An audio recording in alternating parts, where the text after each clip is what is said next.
Thank you for the kind introduction, Sabine, and also thanks to the organizers for inviting me and giving me the opportunity to present to you today the work that we are doing in the Swiss Personalized Health Network all around FAIRification of routine healthcare data, but also other health-related data types. So this is truly a home game also for me today. Not only has this conference chosen the venue, the beautiful city of Basel, which I call my home, but also I have with me in this first session our data interoperability team lead, who actually deserves most of the credit of the content that I will present to you now, of course, together with her team and the experts from our network.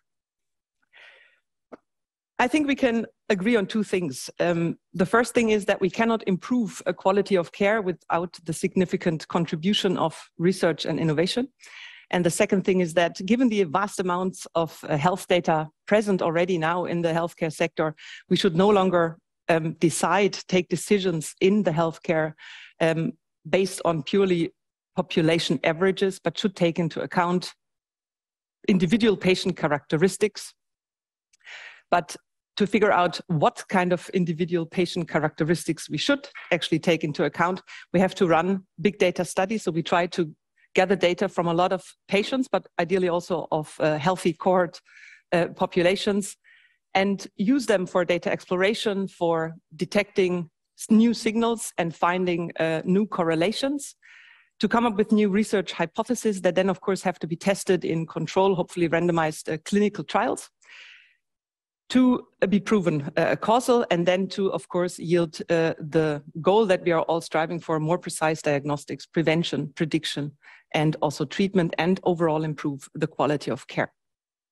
When we look at the different health-related data types, there are many of them. Nearly everything can be related to health. You know that, starting with the biology side of the omics data, genomics, transcriptomics, proteomics, and so on, the metabolites, also immune system, biomarkers, the microbiome, but also this middle part here, the most important one currently, at least for SPHN, is data from the routine healthcare settings, so EHR, electronic health record data, but also, of course, images. And when we go further down, also wearable data play an important role, not so much in the focus of SPHN, sensor data, and of course, the environment has a large impact on our health. The first requirement for the successful development of multimodal data-enabled application, not only application, but also, of course, if we would like to start with that personalized health research sector, is the collection, curation, and harmonization of well-phenotyped and large annotated data sets. And now there's the best part of that sentence: as no amount of technical sophistication can derive information not present in the data. And this really often gets forgotten, right? We assume that we can just use health data as it occurs, but we can't. We have to put a lot of work into making data usable for research purposes, but also for other secondary usages. There are a lot of initiatives on a national scale in many countries to establish such large, well-phenotyped, curated data sets. You know them all. It's the All of Us or Biobank, or also microbiome, omics, the MIMIC data set from intensive care units. We also have prominent ones in Switzerland, for example, the Swiss HIV cohort study or the cohort study on transplantation health. The characteristics of those data sets is they are curated, they are specialized, and they are harmonized, intrinsically at least. They are normally done from a prospective perspective, so it's a prospective patient recruitment and also prospective data recruitment. And they have directed criteria when it comes to, on the one hand side, the inclusion or exclusion criteria for the patients or the population, but also when it comes to sample or data collection. So All of Us is mostly genomics, and then the microbiome is microbiome, and the omics is on other omics data. MIMIC only looks at intensive care. So when we, of course, use this data within these curated data sets, that's all fine. It's interoperable intrinsically, at least.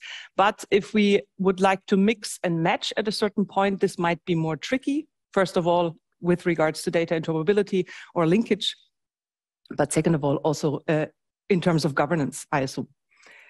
Then there are other national initiatives working on the roots, actually, of data sources. So it's not about the creation of a specific data set, but it's fostering the secondary use of health data in general, right? To prepare data to be usable. They tackle data interoperability aspects at the source. They strive for data linkage, not only on the individual level, so adding new data elements on one individual, but also gathering more individuals into different kinds of projects.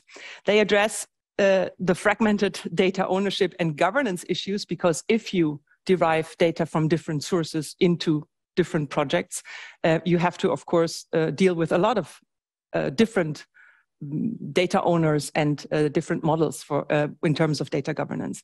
And they have an impact on existing data processes. So when you think of the way how data is captured, for example, in a hospital, or how data is used to feed registries, or if we think of new reimbursement approaches, when we think of, for example, pay-per performance or so on, we can influence with these kind of initiatives, we can give an influence to all of those processes all around the healthcare setting.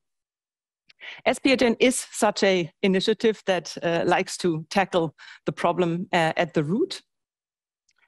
And when we look at the personalized health research challenges, I listed particularly the Swiss challenges, but I assume they are also valid for many other countries around the globe. We want to recruit routine data from a clinical setting that is actually captured for care, not for research purposes. This is complicated, right? There is a big difference in data capture for those two approaches.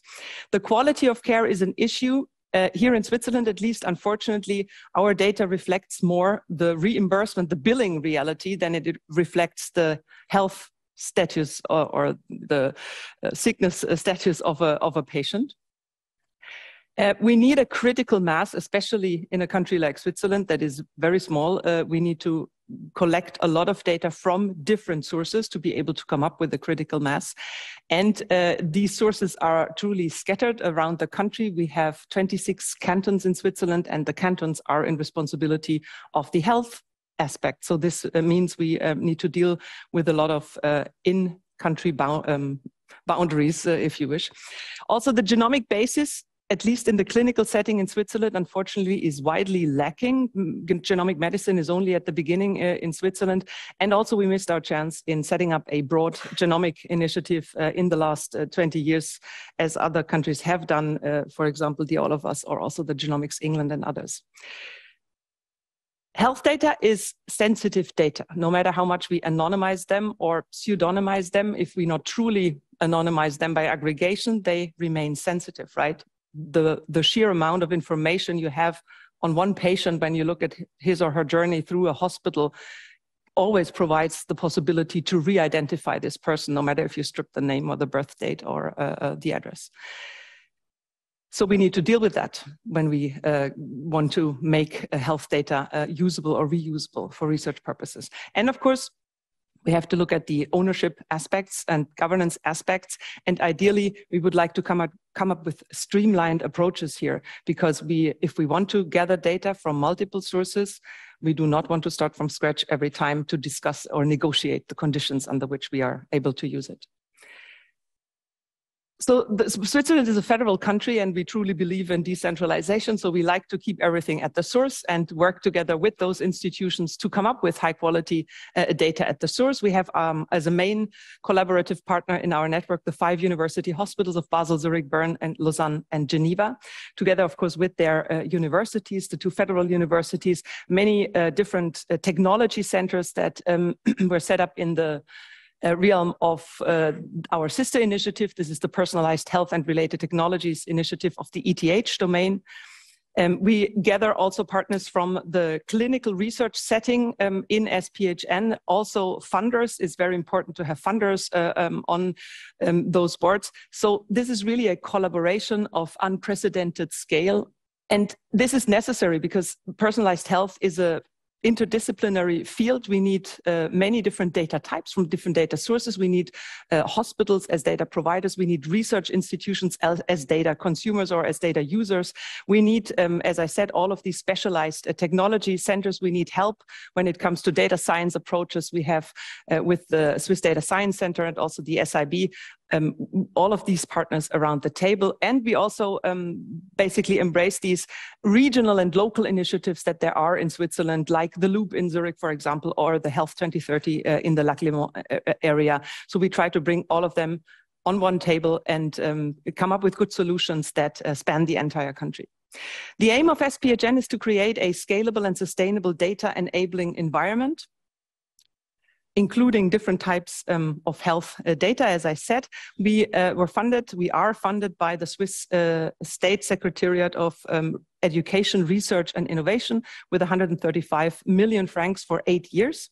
We're already 3/4 into the initiative. And the entire network operates under one common ethical framework, which is important that everybody commits to this, because this basically sets the ground on how we want to collaborate on health data. We want to enable institutions to responsibly share interoperable health data. We don't force them to share them. We only want to help them make them shareable. There's a big difference. And we would like to enable researchers to access, integrate, and analyze the data. Here you can see an overview of all the infrastructural parts that we have set up in the last 5 years, services and support.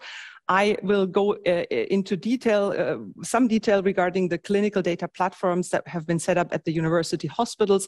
But also we have the Biomed IT network on the other side. This is a trusted research environment that we set up in the responsibility of the Swiss Institute of Bioinformatics, like a cloud infrastructure spanning 3 high-performance compute nodes. And this is our environment that we use when we gather data from those multiple sources, bring them together for research projects. They remain on the Biomed IT network in this secure IT environment. And this is a very important argument towards the data providers. Right? If you have technical, but also operational, but also administrative measures that protect the data from ending up on a private laptop, left on a train, unencrypted. So this is really this makes a difference, right?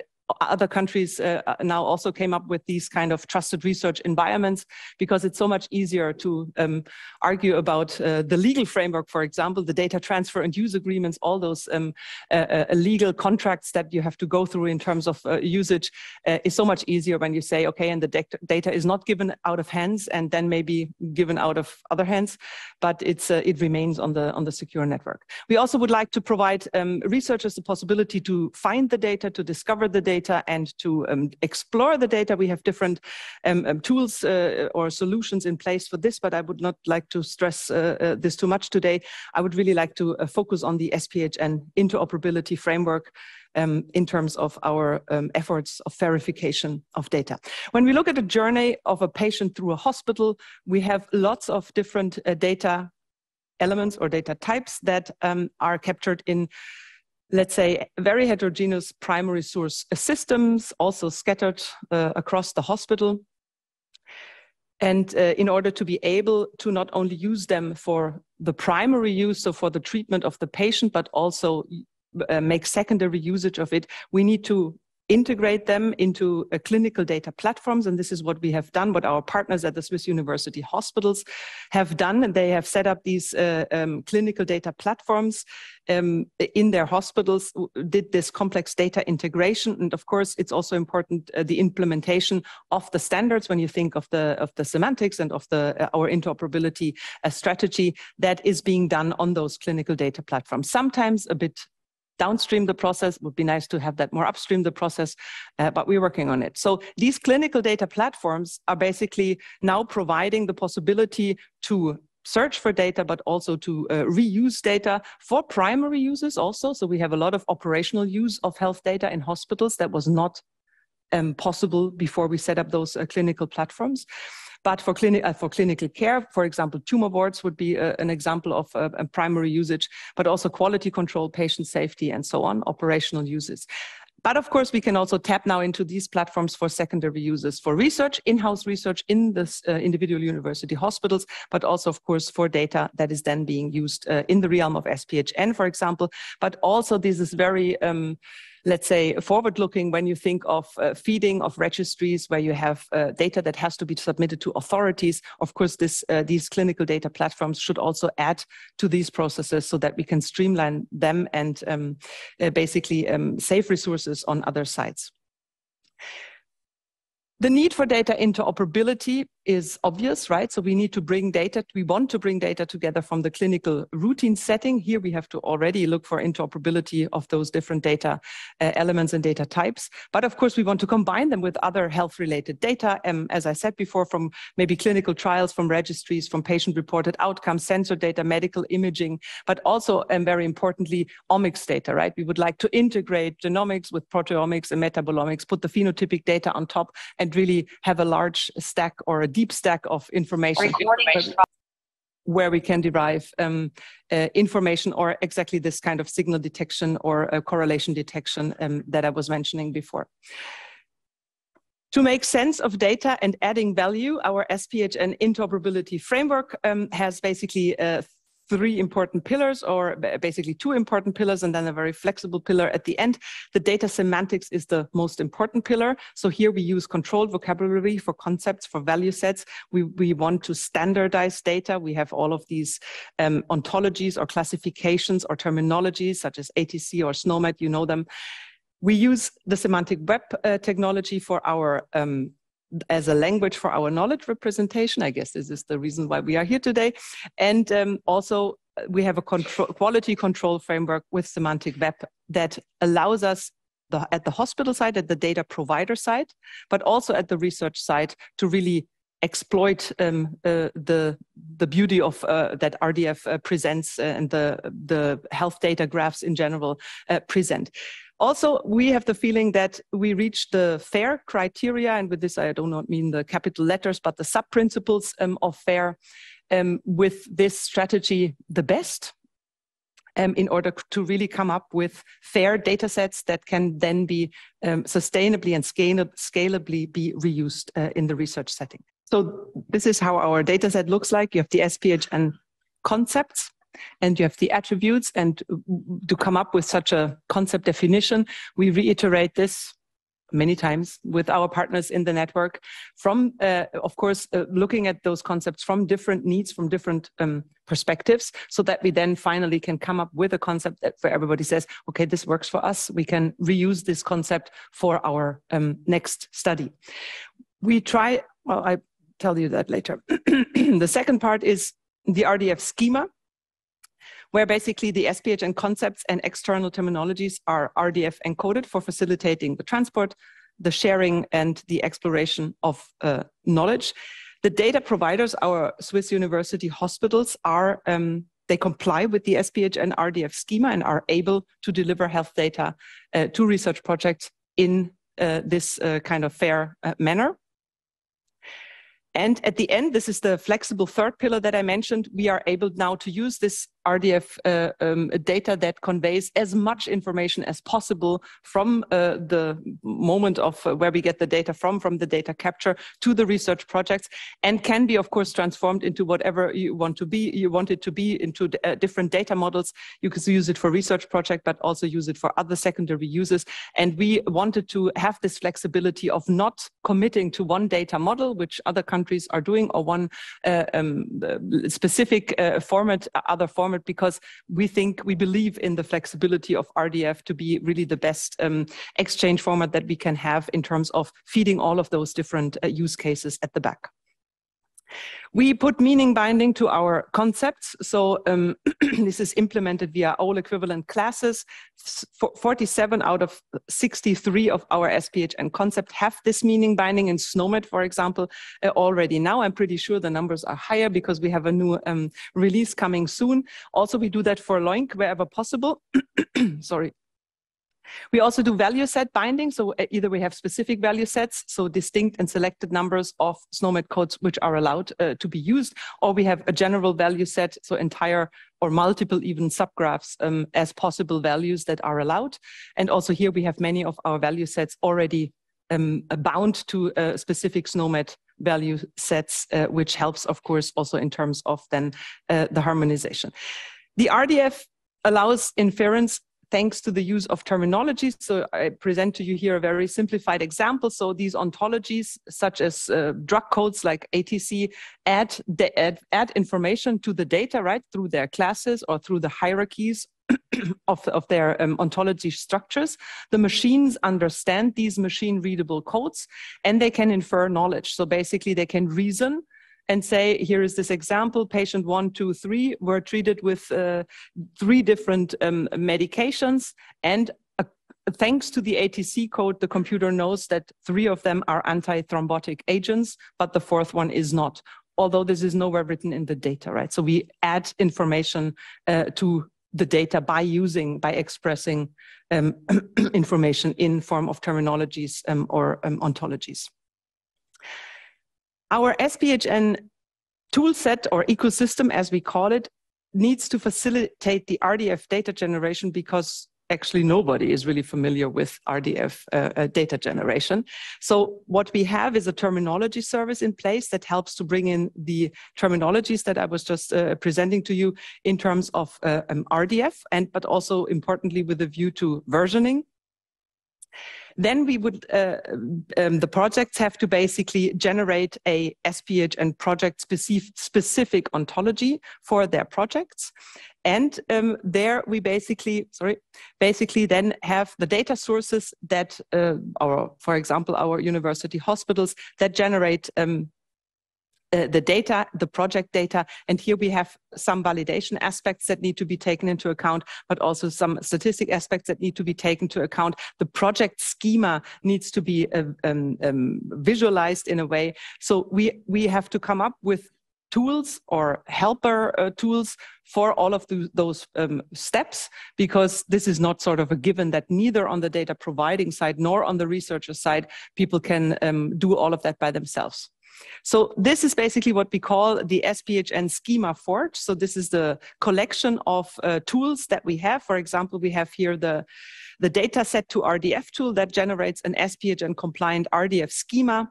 Based on a data set input, we have the shuckler that extracts shuckle rules. We have the sparkler that extracts sparkle queries. And we have the visualization tool that generates a human readable HTML document from it.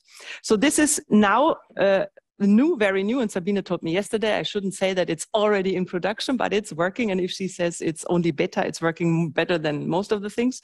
So this is our Schema Forge is a web service, right? So you do not need to implement now all of these tools individually, but you can use a web service for it. And the very fancy stuff now for our data providing institutions is the SPHN connector. The SPHN connector basically simplifies the process of connecting new data sources, new data providing institutions or hospitals to the SPHN ecosystem. So we also, of course, aim to onboard other hospitals than only the 5 university hospitals, but also for them, this tool is very helpful. It facilitates the creation of RDF data based on relational semantically described data in the hospital data platforms. There is an automatic format and quality checks possible, and this output can then be transformed, as I said, into other exchange formats anytime. And these presented features that the connector brings are, of course, crucial for hospitals with a view to efficient and also time efficient, but also cost efficient, sustainable data provisioning into the future, because this SPHN initiative will wind down at the end of 24. But we, of course, also on the long term would like our hospitals to be able to provide data for research project according to our interoperability strategy. So the challenges and the chances related to semantic web is really that it can do a lot, but only a few people, at least in the healthcare setting, are familiar yet with those standards and can write Sparkle or Shuckle. So we aim to offer here support with our tools. The semantic web standards are not common in healthcare. So when we look at the systems the IT systems that we have in the hospitals, we have missing expertise, of course, in the community, and there are always transformation efforts from those relational databases necessary. And of course, the handshake with other initiatives, but also other data sources is sometimes tricky if we want to include registry data or data from Federal Statistics Office. And there, of course, we have some problem when it comes to integrating new data types. On the other hand, we have many opportunities or advantages. So it is basically independent from particular data models. I already said that. It's flexible regarding data from different data sources, but also different types of data. And it has a high compliance with the FAIR criteria. If you look now at the data needs that we have, I showed you the first half of this diagram before. So basically, when we look to the opportunities, I was mainly only focusing here on precision health. But if you see now, when we treat the data at the source in a certain way, we of course have all of the other possibilities like the digital clinical trials, the hospital at home, and the pandemic surveillance and digital twins and virtual health coach and everything on the other side, because everybody needs the same data. We need high quality, structured and standardized data, no matter for what. And so this is, I think, a good reason for SPHN to invest really in this problem solving at the source or tackling the roots rather than only coming up, I say only, this is not meant in a bad way, but only coming up with specific well-phenotyped data sets, because this is a sustainable and scalable solution that we would like to also successfully bring into the future. My take-home messages for you today are clearly: a research infrastructure initiative cannot possibly replace digital transformation in the healthcare sector. We learned that the hard way during the last 5 years. Of course, we are looking with a lot of envy to our Nordic countries, partners that have invested a lot into the digital transformation processes in their healthcare settings over the last 30 years. We clearly didn't. And now we have to bleed for it. So everyone wants high quality real world data from the clinic, but nobody really wants to pay for this. Everybody is shouting out loud that we should just share the data out of the hospitals. It's not a just sharing, it's a large investment into this data. And this costs money. And it's also not, let's say, sustainable if we just put one research infrastructure initiative on that for 8 years and then think the problem is solved. I would like to cite a nice sentence from Graham Greene that we heard from him in Montreux earlier last year. Standards don't send you money now, they send you money later. And of course, this is unfortunate but true. And we have to deal with it in a way that we have to convince all of our partners that standardizing efforts are worth it, because at the end, it will basically also yield in a higher efficiency. In tomorrow's learning healthcare system, we are at least convinced healthcare delivery and research must go hand in hand. We should not think about this in silos anymore. We need to converge and also really think of research approaches or secondary use approaches, to put it better. Also, when we think of how we capture data, how we treat data in hospitals, because there might be a lot more in for the hospitals than only the research part, right? The operational use requirements are vast. Fair data, and this is really the unfair thing about fair always benefits others, right? So for me, there is nothing in making my data fair. It's a lot of work, and many people of you know that very well in here. But we asked the question, how can we set the right incentives that it is not so unfair anymore? And of course, for this, for example, there's one reason why we have the funders around our table, because of course here we have leverage to also set those incentives correctly. A national data strategy, this is at least our opinion, is needed to achieve sustainable, scalable solutions for an efficient and responsible secondary use of health data. This just doesn't occur in itself as a coincidence, right? You need somebody who either pushes or pulls or does something, tells something. We need laws or ordinances that tell hospitals how exactly we would like to have the data, because this is a process that takes a lot of time. And if we do it correctly, and if we also join forces and not ask for 10,000 different types of data provisioning, but agree on a harmonized data provisioning, this would probably help to streamline a lot. And I'm pretty sure it's not all about the money. We can do a lot without a lot of investments if we only agree on a data strategy that makes sense. So with this, I would like to say a special thank you to Sabine and the data interoperability team of the Personalized Health Informatics Group. This is Christine Knotke, Jana Mida, Vasundra Touré, and Deepak Uni. I think most of them are also here today. We have other experts out of our network that contributed a lot to this FAIRification efforts in SPHN. which I also would like to acknowledge here. And with this, I would like to thank you for your attention.